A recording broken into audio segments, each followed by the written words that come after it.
Ein grauer Morgen in Berlin, irgendwann im Jahr 1942. Der Atem gefriert in der Luft, während ein Kolonn von Menschen schweigend vor einer Bäckerei steht. Niemand spricht. Man hört nur das Quietschen eines Straßenbahnwagens, das Rufen eines Zeitungsverkäufers und das ferne Echo einer Marschkapelle der Hitler-Deutschland, die durch die Nebenstraßen sieht. Über den Köpfen hängen rot Fahnen mit schwarzen Hakenkreuzern, bewegt vom frostigen Wind, der durch die enge Stadt drückt. Ein Jungmutter hält ihr Rationierungsbuch fest umklammert. Neben ihr blickt ein alter Mann nervös über die Schulter, so wie es in diesen Jahren jeder tat, denn nie wusst man, wo zuhört, wo meldet oder wo im Auftrag der Gestapo handelt. Ein Plakat in der Wand zeigt ein lächelndes deutsches Paar vor einem idealisierten Bauernhof. Darunter der Satz, ein Volk, ein Reich, ein Führer. Daneben liegen Trümmerbrocken eines Hauses, das in der Nacht zuwer von einer Brandbombe getroffen wird. Hier zwischen Propaganda und Ruinen, zwischen Hoffnung und Angst, spielt sich das wahre Leben der Zivilbevölkerung im Dritten Reich ab. Ein Leben, das weit mehr war als uniformiert Paraden, geprägt von Kontrolle, Anpassung, Druck und dem ständigen Versuch, Normalität zu bewahren. Von diesem Moment aus beginnt die Geschichte hinter dem Alltag im nationalsozialistischen Deutschland, und sie führt uns unmittelbar in den historischen Hintergrund. Als die Nationalsozialisten am 30. Januar 1933 die Macht übernahmen, begann ein radikaler Wandel, der eben des deutschen Alltags berühren sollte. Die politischen Umwälzungen waren zunächst für viele Bürger kaum sichtbar, Straßen, Geschäft und Arbeitsweg blieben dieselben. Doch unter der Oberfläche verändert sich das Land innerhalb weniger Monate grundlegend. Die neue Regierung setzt eine Gleichschaltung in Gang, wie sie Europa in diesem Ausmaß noch nie erlebt hat. Zeitungen wurden entweder gleichgeschaltet oder verboten. Rundfunkanstalten wurden gezwungen, nur noch von der Propagandaministerium genehmigt Inhalt zu senden. Die Menschen bemerkten, wie sich der Ton in den Nachrichten verändert, weniger Vielfalt, mehr Pathos, mehr Feindbilder und überall das Bild des Führers. Die Kontrolle über Informationen war der erste große Eingriff in das alltägliche Leben. Kurz darauf wird die gesellschaftliche Ordnung neu geformt. Gewerkschaften wurden zerschlagen, politische Partien verboten, werden aufgelöst oder in NS-Organisationen überführt. Innerhalb weniger Wochen gab es de facto nur noch ein einziges politisches Zentrum, und jede Form der Opposition verschwand aus dem öffentlichen Leben. Für gewöhnliche Bürger bedeutet das, ihre Meinungen vorsichtig zu formulieren und sich an neue Normen anzupassen, denn niemand wusste, wie weit die Macht des neuen Staats tatsächlich reicht. Die wirtschaftliche Lage begann sich zu verändern. Millionen von Arbeitslosen hatten in den Jahren der Weimarer Republik gelitten, doch am 1934 verbesserten staatliche Programm die Lage spürbar. Bauarbeiten, Autobahnprojekt und massiv militärische Aufrüstung schufen neue Jobs. Für viele Bürger wirkt dies wie ein Neuanfang, und manche empfanden es als Stabilisierung ihres Alltags. Doch hinter dieser wirtschaftlichen Erholung stand ein gefährlicher Kurs. Eine Volkswirtschaft, die zunehmend auf Krieg vorbereitet wird. Gleichzeitig begann eine systematische Umgestaltung der sozialen Beziehungen. Nachbarn bearbeiteten einander genau als Zuver, obwohl sie selten offen darüber sprechen. Man wusste, dass Denunziationen zunahmen, nicht immer aus politischer Überzeugung, sondern oft aus persönlichen Motiven. Die Gestapo war in der Öffentlichkeit bewusst unsichtbar gehalten, doch allein die Vorstellung ihrer allgegenwärtigen Präsenz erzeugt einen subtilen Druck, der das alltägliche Verhalten formt. Auch das kulturelle Leben wird neu besetzt. Bücher, die nicht dem ideologischen Rahmen entsprechen, verschwanden aus Bibliotheken. Filme mussten genehmigt werden, Theateraufführungen wurden überwacht, Kunst wird nach politischen Kriterien bewertet. Viele Deutsche versuchten, ihre persönlichen Interessen beizubehalten, doch die Auswahl schrumpft. Für Künstler, Wissenschaftler, Lehrer und Studenten verändert sich der Alltag besonders schnell. Juden wurden ausgeschlossen, kritisch-intellektuell entlassen und jede Stimme, die nicht in das Bild des Regimes passt, verstummt. Parallel dazu watch die Präsenz nationalsozialistischer Organisationen. Die Hitler-Deutschland, der Bund Deutscher Mädel, der Reichsarbeitsdienst, sei alle eröffneten neues der Kontrolle über Jugendlich und Jung erziehen. Für viele Familien bedeutet dies, dass Kinder zunehmend in einer Welt erzogen werden, die von Parteien, militärischer Disziplin und ideologischen Schulungen geprägt war. Was früher persönlich Erziehungsentscheidungen waren, werden nun zu staatlichen Vorgaben. Während außens die Hand oft nur die spektakulären Bilder der Propaganda sahen, Aufmarsch, Reden, Fahnen verändert sich das innenpolitische Klima unaufhaltsam. Die Menschen spürten, dass sie in einem System lebten, das Durchdrang, überwacht und verlangt. Dennoch gelang es vielen, eine Art Normalität zu bewahren. Sie gingen zur Arbeit, besuchten Freund, feierten Fest und bauten Familien auf. Doch dies Normalität stand zunehmend im Schatten eines Staats, der tiefer in das Privatleben eindrang als jede Regierungsüber. Und gerade in diesen Jahren vor dem Krieg formt sich der Alltag, den die Deutschen später zwischen 1939 und 1945 tragen mussten, ein Alltag, der sich weiter verschärft, sobald der Konflikt Europa erneut erschüttert. Damit öffnet sich der Blick auf die nächste Phase, in der die Auswirkungen des Krieges das Leben in Deutschland endgültig neu bestimmten. Als am 1. September 1939 die Deutsche Wehrmacht in Polen einmarschiert, verändert sich der Alltag der deutschen Bevölkerung erneut und noch einschneidender.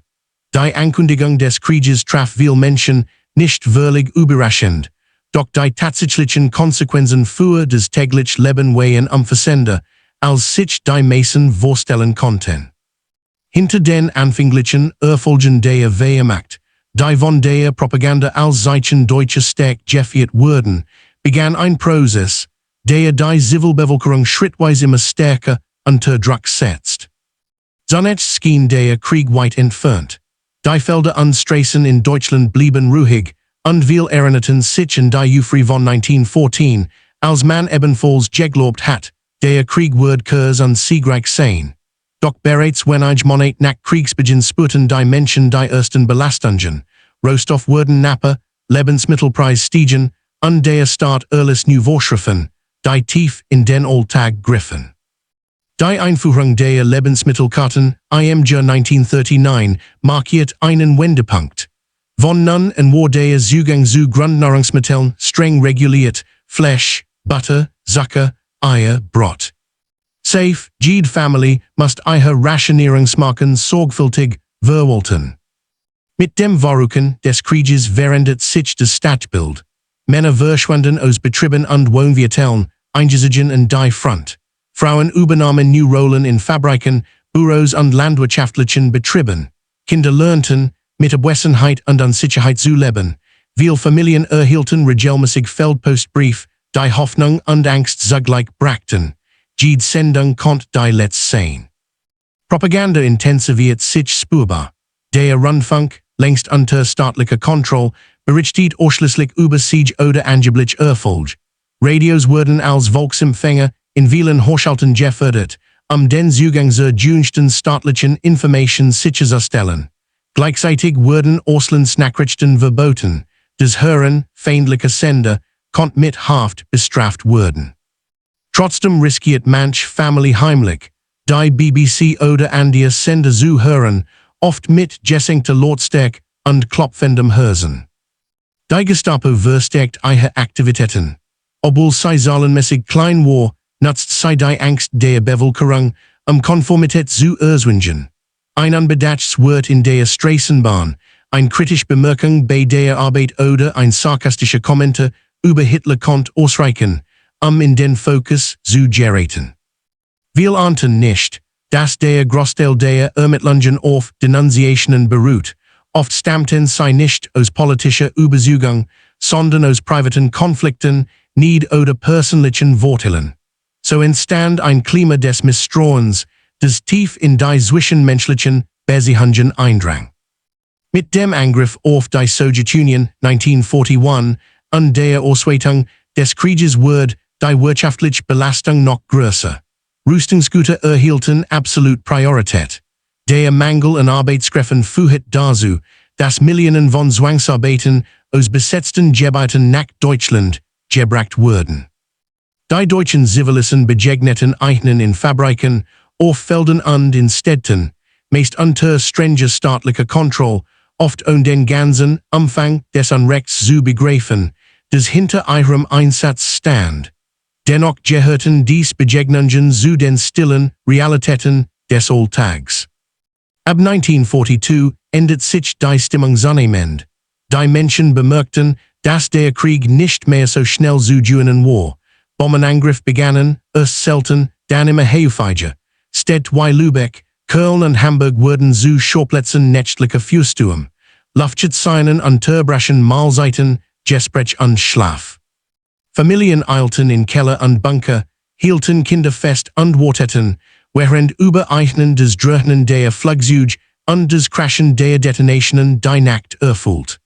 Die Rückkehr ins Freie am Morgen bracht oft Bilder von zerstörten Straßen, eingesturzten Häusen und verstörten Nachbarn. All dies prägt ein Leben, das zwischen Anpassung, Pflichterfüllung, Angst und dem Wunsch nach Normalität balanciert. Die Zivilbevölkerung muss Entscheidungen treffen, die oft unausgesprochen blieben. Was dürft man denken? Was dürft man sagen? Wie weit dürft man sich anpassen, und sich selbst zu verlieren? Dies Fragen begleiteten die Menschen, während der Krieg sich verschärft, und sie bilden den Kern der Perspektiven, die nun in den folgenden Angles sichtbar wurden. Von morgens bis abends war das Leben der Deutschen von einer einzigen, allgegenwärtigen Botschaft durchdrungen, Loyalität gegenüber dem Führer, Vertrauen in den Sieg, Gehorsam gegenüber dem Staat. Propaganda war kein Hintergrundrauschen, sie war ein elementarer Bestandteil des Alltags. Kein Haushalt war ohne den Volksempfänger, das erschwingliche Radio, das Joseph Goebbels bewusst als Massenmedium entwickelt hat. Wer einen besaß, hört täglich die gleichen markanten Stimmen, martialisch Siegesmeldungen, pathetisch Reden, heroisch Musik. In Schulen wurden Kinder bereits früh ideologisch geprägt. Lehrer erklärten die Volksgemeinschaft, zeigten Filme wie Hitler-Deutschland Quecks oder Triumph des Willens und lobten arisch Tugenden. Zeitungen brachten kein kritischen Artikel, kein alternativen Meinungen. Alles war gefiltert, abgestimmt, kontrolliert. Die Bildsprache war eindeutig. Stark deutsche Soldaten, lächelnd Familien, glücklich bauen, diszipliniert Jugend. Doch die Realität, which zunehmend von diesen Bildern ab, besonders ab 1942, während Propaganda fortwährend von Durchhaltwillen sprach, standen Bürger in langen Schlangen vor Geschäften, trugen schwer Wasser durch zerstört Straßen oder lesen Namen gefallener Soldaten in schwarzen Anschlagtafeln. Trotzdem blieb die Propaganda wirksam. Wir glaubten weiterhin, weil sie kein anderen Informationen erhielten. Andere glaubten, weil sie gar kein Alternative wagten. Propaganda war deshalb so mächtig, weil sie nicht nur informiert, sie definiert, was gedacht werden dürft. Und damit beeinflusst sie still, aber wirksam jeden Bereich des täglichen Lebens. Der Mythos der allwissenden Gestapo gehört zu den größten psychologischen Waffen des Regimes. Obwohl die Behörde zahlenmäßig klein war, schafft sie ein Klima, in dem Menschen ständig vorsichtig sein mussten. Niemand was genau, wer informiert, wer lauscht, wer meldet. Gespräch auf der Arbeit wurden leise geführt, Nachbarn beobachteten einander, selbst in Familien herrscht manchmal Vorsicht, wenn politische Themen zur Sprache kämen. Viele Ermittlungen der Gestapo stützten sich auf Denunziationen. Ein Streit zwischen Nachbarn konnte zu einer Anzeige führen. Ein missgelernter Satz über ein politisches Rede konnte Konsequenzen haben. Ein Witz über Hitler konnte lebensgefährlich sein. Auch harmlos Handlungen wurden verdächtig. Das Hören ausländischer Radiosender, das Teilen defetistischer Gerüchte, das Infragestellen staatlicher Maßnahmen. Das Gefühl der Unsicherheit war allgegenwärtig. Gestapo-Büros waren selten sichtbar, doch jeder wusste, dass ein Brief, ein Beobachtung oder ein Gespräch an der falschen Stelle ausreichen konnte, abgeholt zu werden. Viele Menschen passten ihr Verhalten und entwickelten Strategien der Selbstzensur, bemühten sich, unauffällig zu bleiben. Gleichzeitig bestand ein paradox Atmosphäre.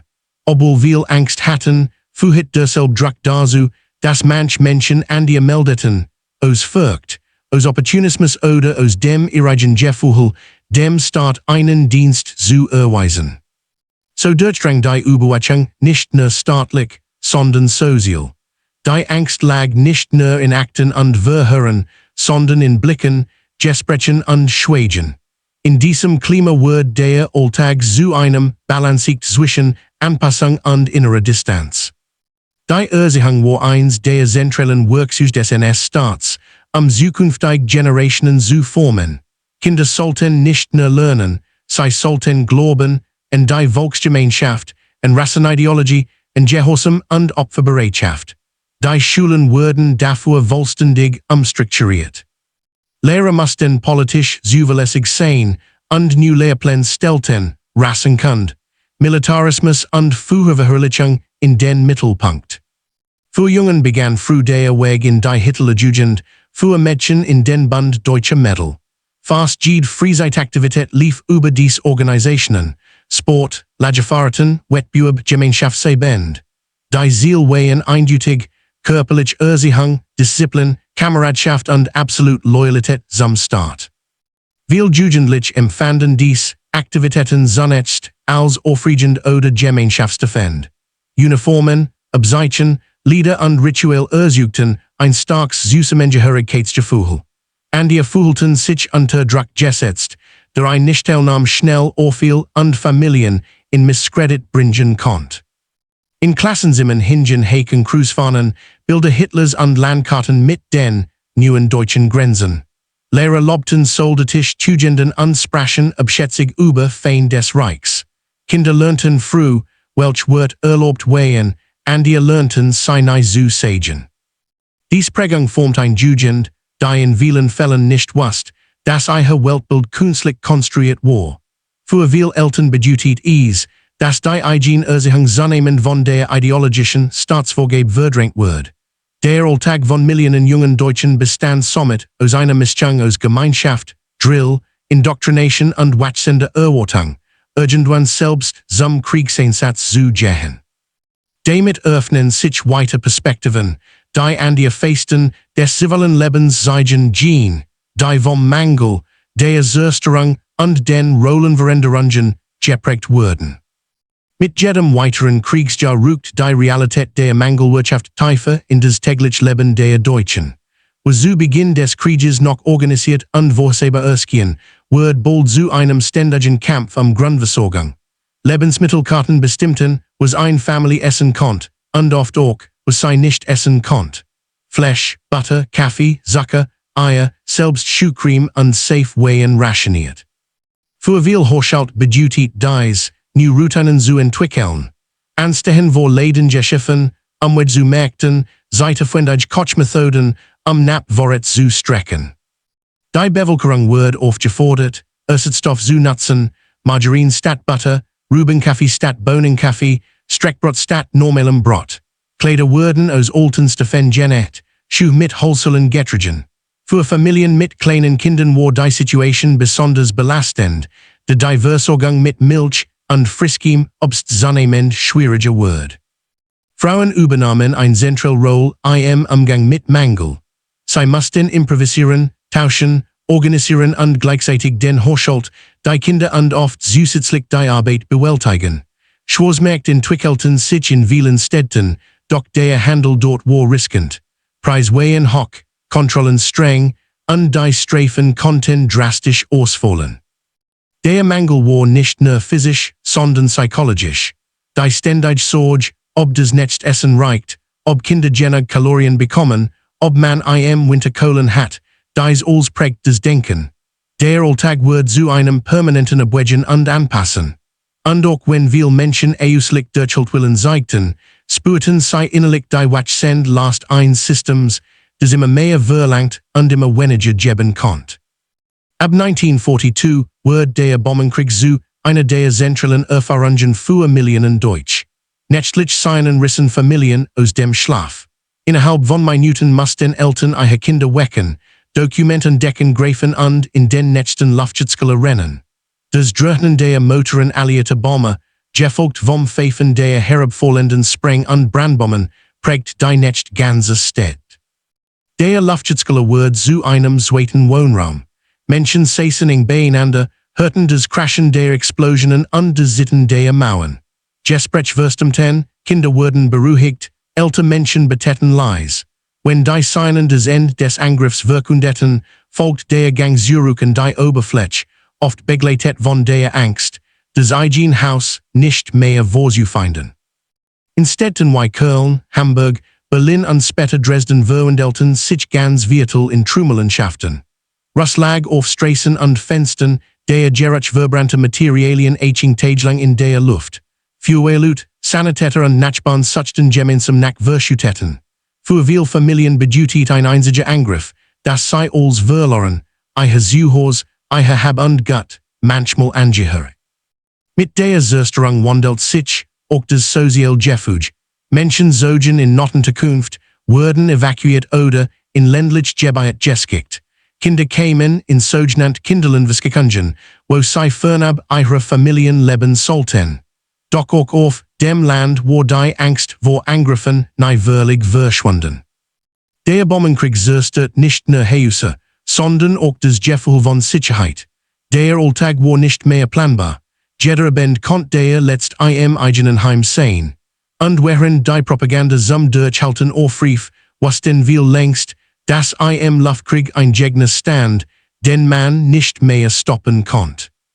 Der Krieg verändert die Rolle der Frau in Deutschland grundlegend, auch wenn das Regime offiziell das traditionelle Frauenbild propagiert, die Mutter als Hüterin des Hauses und Garantin der Volksgemeinschaft. In der Realität mussten Frauen die Last des täglichen Lebens tragen, oft allein. Männer wehen in der Front, und Frauen führten Haushalt, betrüten Kinder, bepflegten Angehörige und arbeiteten gleichzeitig in Fabriken, Büros oder Landwirtschaft. Viele Frauen übernahmen Arbeiten, die sie als männlich galten, Maskinen bedienen, Transport koordinieren, in Rüstungsbetrieben schaffen. Landskitchten, hart körperlich arbeiten knapp Ressourcen machten den Alltag belastend. Gleichzeitig erwartet der Staat, dass Frauen an ideologischen Programmen teilnahmen, etwa in der NS-Freundschaft oder der Reichsmutterdienstschulung. Geburten wurden politisiert, ein Vielzahl von Kindern galt als Beitrag zur Nation. Familien lebten unter ständiger Unsicherheit. Feldpostbrief wehen oft kryptisch und versurget, und jedes Schweigen konnte Schlimmes bedeuten. Kinder mussten früh Verantwortung übernehmen, Wasser holen, beim Anstehen helfen, junge Geschwister betreuen. Viel Watson und weiter auf, manch verloren beid Elternteil durch Bomben oder Krieg. Zudem gab es den moralischen Druck der Umgebung. Frauen, deren Männer gefallen wehen, wurden oft besonders beobachtet. Beziehungen zu Kriegsgefangenen oder Zwangsarbeiten wehen, streng verboten und konnten schwer Strafen nach sich ziehen. Das Familienleben stand somit unter einem Netzwerk aus sozialen Erwartungen, staatlicher Kontrolle und den harten Anforderungen des Kriegsalltags. So entstand ein Alltag voller Belastungen, Verpflichtungen und innerem Widerstand, wo jede Entscheidung zwischen Anpassung und Überleben abwägen werden musste. Damit würdigten sich die Perspektiven zum Bild eines Lebens, das zunehmend vom Krieg selbst bestimmt wird, und genau dort setzt der kommende Wendepunkt an. Der Herbst 1943 brachte einen Wendepunkt, der das Leben der deutschen Zivilbevölkerung radikal verändert. Was über als Anpassung an die Einschränkungen des Kriegsalltags möglich gewesen war, wurde nun zu einem ständigen Kampf physisches und psychisches Überleben. Die Luftangriff der Alliierten intensivierten sich. Hamburg erlebt im Juli 1943 die verheerenden Feuersturm der Operation Gommer. Innerhalb weniger Tage wurden zehntausend Menschen obdachlos, tausend starben in den Flammen oder erstigten in den Kellern. Straßen, die einst Ort des Handels und der Begegnung gewesen waren, verwandelten sich in Trümmerfelder aus verbrannten Holzresten, zerborstenen Fenstern und zusammengesturzten Häusern. In Berlin wuchs die Angst mit jeder sein. Familien, die bislang glaubten, die Großstadt sei sicher, wurden gezwungen, ihre Routinen vollständig zu überdenken. Schulgebäude wurden zu Luftschutzbunkern, Turnhallen zu Nottenzukunften. Die Zivilverwaltung musste Evakuierungspläne erstellen und koordinieren, doch die Kapazitäten reichten bei weitem nicht aus. Überall tauchten improvisiert Unterkunft auf Keller, Fabrikhallen, Keller unter Kirchen. Die Angst war greifbar, drängend und allgegenwärtig. Mit der Intensivierung des Luftkriegs stieg auch die Belastung der Psyche. Menschen, die über den Anblick von Truman ausweichen konnten, mussten nun permanent mit Zerstörung leben. Das tägliche Überleben wurde zu einer Übung in ständiger Aufmerksamkeit. Wer konnte aus den Ruinen Nahrung organisieren, wer ein Bett finden, wer die Kinder schützen, jede Entscheidung konnte überleben und Tod entscheiden. Parallel dazu verschärft das Regime die Kontrolle. Goebbels erklärt 1943 die Totalisierung des Krieges, ein Aufruf an alle Bürger, sich dem Krieg in jeder Lebenslich vollständig zu unterwerfen. Männer, die über aus Alters oder Gesundheitsgründen nicht eingesetzt wurden wehen, mussten nun in Volksgemeinheiten eintreten. Frauen wurden aufgefordert, die Arbeit in Rüstungsbetrieben zu übernehmen. Kinder halfen bei der Sammlung von Metal, Papier und Brennmaterial. Die Propaganda versteckt die Botschaft, dass das Überleben der Nation von der Mitarbeit jedes Einzelnen abhing. In den Städten bildeten sich Warteschlangen, wo Lebensmittel ausgeben und Versorgungsstellen. Jeder Tag begann mit dem ständigen Abwägen von Recyceln, Straßenwegen voller Trümmer, Transport unsicher und die Bombengefahr war allgegenwärtig. Die Menschen lernten, gerisch zu interpretieren, das Dröhnen eines herrnehmenden Flugzeugs konnte den Unterschied zwischen Leben und Tod bedeuten. Die sozialen Bindungen veränderten sich ebenfalls. Nachbarn, die früher miteinander plaudierten, sahen sich nun misstrauisch an, wer zu spät zu Luftzubangen kam, konnte in den Orgen anderer würdig wirken. Das Privatleben wurde zunehmend öffentlich überwacht, sei es durch die Kontrolle oder durch das Subteil, aber mächtig Urteil der Gemeinschaft. In dieser Phase begann die deutsche Zivilbevölkerung, die vollständig Last des Krieges zu tragen. Nicht nur physisch, sondern emotional. Das alltägliche Leben, Essen, Arbeiten, Schulen, Freizeit, war jetzt vollständig vom Krieg geprägt. Jeder Schritt, jede Handlung war vom Wissen Zerstörung, Verlust und Tod beeinflusst. Und während dies Realität immer deutlicher wurde, zeichnet sich bereits die nächste Phase ab. Die systematisch, flächendeckende Zerstörung ganzer Städte, das Zusammenbrechen staatlicher Strukturen und das Erleben des Krieges in seiner unmittelbarsten und brutalsten Form. Im Frühjahr 1945 erreicht die Krise der Zivilbevölkerung in Deutschland ihren Höhepunkt. Der Krieg hat nun alle Ebenen des Lebens durchdrungen und die Infrastruktur der Städte war vielerorts zerstört. Berlin, Hamburg, Dresden, Köln, überall herrscht Chaos. Straßen wehen blockiert von Trümmern, Eisenbahnlinien unterbrochen, Brücken zerstört. Die Menschen, die geblieben wehen, lebten in ständiger Angst vor den nächsten Angriffen, doch die Bedrohung kam nun nicht nur aus der Luft, sondern auch von der vorrückenden Front. Die militärische Situation verschärft die Lage zusätzlich. Die Alliierten rückten aus Westen vor, die Rote Armee aus Osten. Millionen von Flüchtlingen strömten aus den östlichen Provinzen in Richtung Westen. Familien wurden auseinandergerissen, Kinder und Alt verloren die Orientierung. In provisorischen Unterkünften, in Schulen, in überfüllten Schulen, versuchten Menschen verzweifelt, eine Art Schutz zu finden. Hygiene, Ernährung und medizinische Versorgung waren katastrophal. Krankheiten breiteten sich aus, die körperliche Schwäche nahm zu, und die psychische Belastung war enorm. Die Versorgungslage war extrem. Lebensmittel waren nur noch in minimalen Mengen vorhanden, Wasser oft knapp. Viel Haushaut lebten von Nutritionen, von improvisierten Mahlzeiten aus Kartoffelschalen, Brennstoffersatz und gesammeltem Wildkraut. Frauen und ältere Kinder mussten alles tun, das Überleben der Familie zu sichern, während Männer häufig unter der Gefallen, eingesetzt oder in der Verteidigung der Städte gebunden waren. Das öffentliche Leben war nahezu zusammengebrochen. Schulen und Betrieb hatten geschlossen, Verwaltungen funktionierten nur noch rudimentär. Polizei und Ordnungskräfte waren entweder überfordert oder vollständig abgesetzt. In diesem Vakuum breiteten sich Unsicherheit und Gewalt aus. Manchmal halfen Nachbarn einander, oft jedoch überhaupt Misstrauen. Denunziationen und kleine Konflikte wurden nicht selten eskaliert. Bombenkrieg Hungersnot, Flüchtlingsstrom, Frontne die alltägliche Existenz war zu einem Überlebenskampf geworden. Jeder Tag stellt die Menschen vor Entscheidungen, die nicht selten über Leben und Tod entschieden, wohin fliehen, wie Nahrung beschaffen, welch Risiken eingehen, wo kann noch geschützt werden. Und doch gab es klein Moment menschlicher Regungen, nachbarn teilten des Wenige, des sie hatten, Kinder fanden Weg, in Ruinen zu spielen, oetzien improvisierten medizinisch Versorgung, kochten Gemeinschaftsmahlzeiten und organisierten klein Schutzraum. Selbst inmitten der Zerstörung zeigt sich die Anpassungsfähigkeit und Widerstandskraft der Zivilbevölkerung. Während die Deutsche Armee zusammenbrach und Hitler im April 1945 starb, erreicht das Leben der Zivilbevölkerung einen Punkt der extremen Belastung. Städte waren zerstört, Menschen traumatisiert, Familien zerrissen. Der Zusammenbruch des Regimes bedeutet gleichzeitig den Zusammenbruch des Alltags, der seit über einem Jahrzehnt unter dem Druck der nationalsozialistischen Herrschaft und des Krieges geformt worden war.